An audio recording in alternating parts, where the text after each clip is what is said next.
Bismillahirrahmanirrahim. Assalamualaikum warahmatullahi wabarakatuh. Alhamdulillahirabbil alamin. Alhamdulillahi arsala rasulahu bil huda wa dinil haq yudhirahu 'ala dini kullih wa kafa billahi syahida.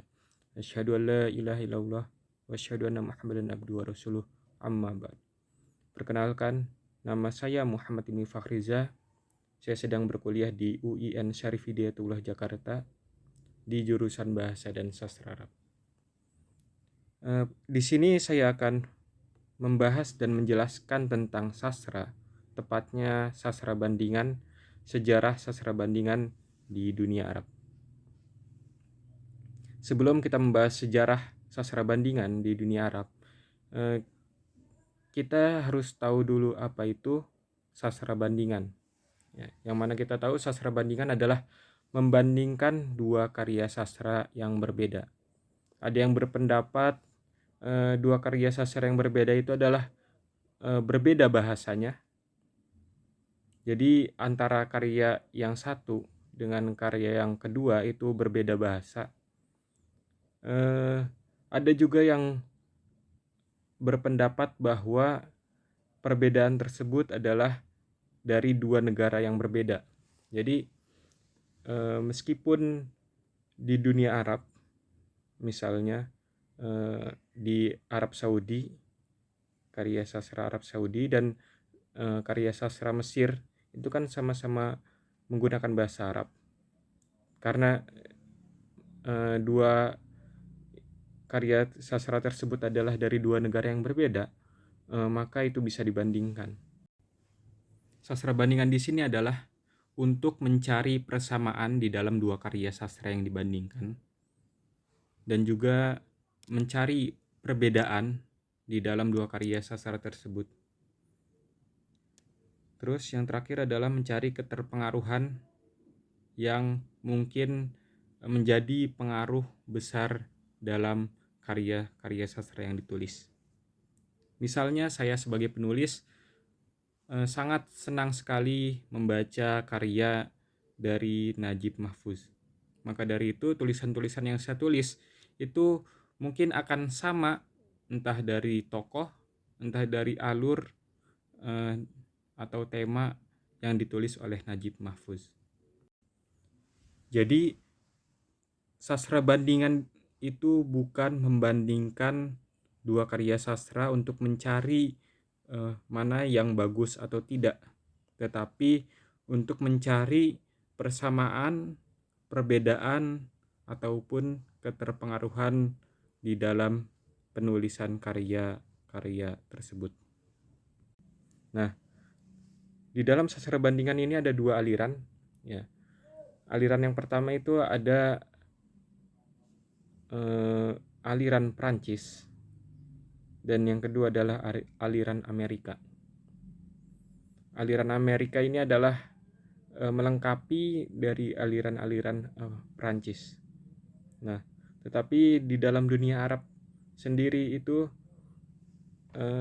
sastra bandingan di dunia Arab mengikuti aliran Prancis.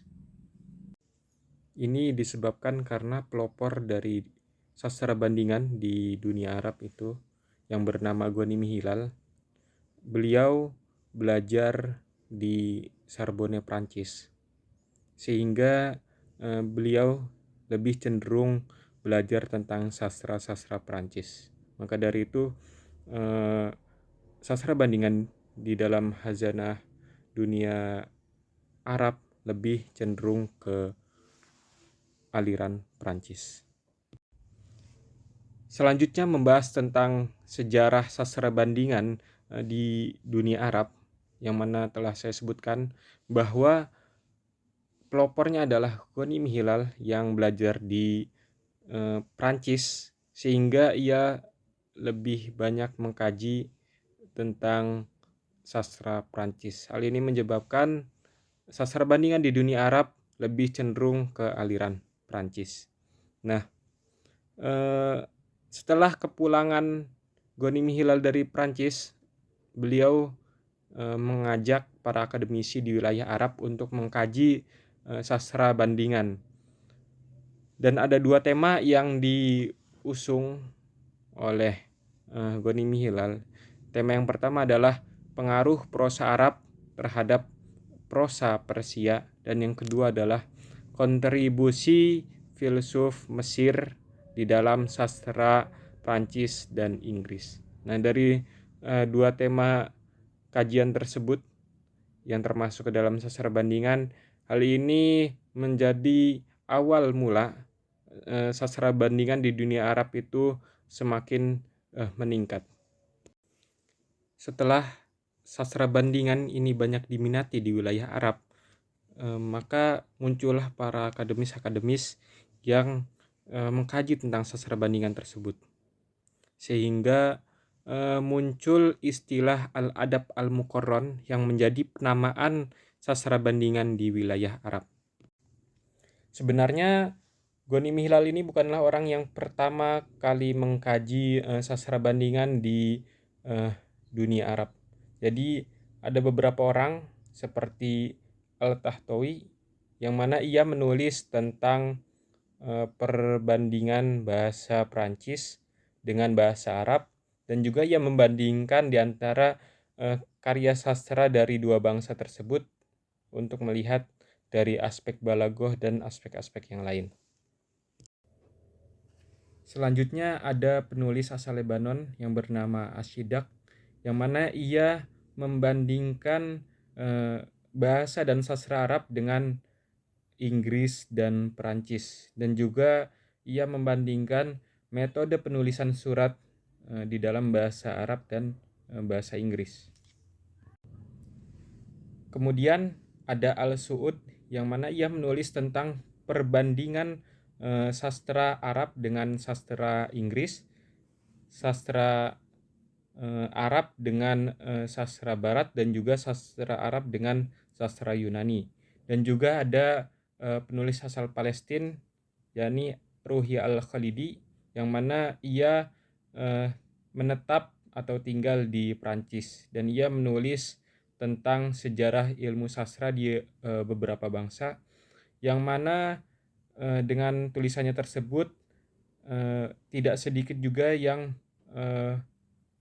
menyatakan bahwa Al-Khalidi ini adalah pelopor dari kajian sastra bandingan atau al-adab al-muqarron di wilayah Arab. Ya, jadi ada yang berpendapat bukan Ghanimi Hilal yang menjadi pelopor adab al-muqarron, tetapi Al-Khalidi yang menjadi pelopornya.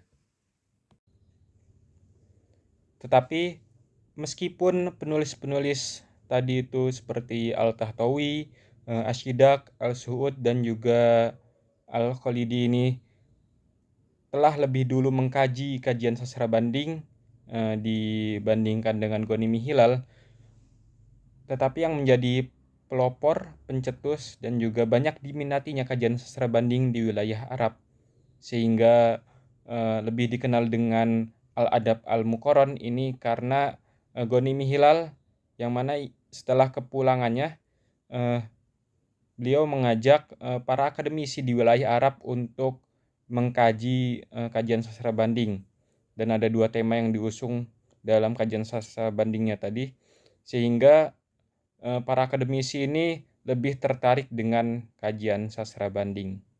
Maka muncullah istilah al-adab al-muqarron. Mungkin cukup sekian pembahasan sejarah sastra bandingan di dunia Arab dari saya pribadi. Saya Muhammad Ibnu Fakhrizal undur diri, mohon pamit. Wabillahi taufiq wal hidayah. Wassalamualaikum warahmatullahi wabarakatuh.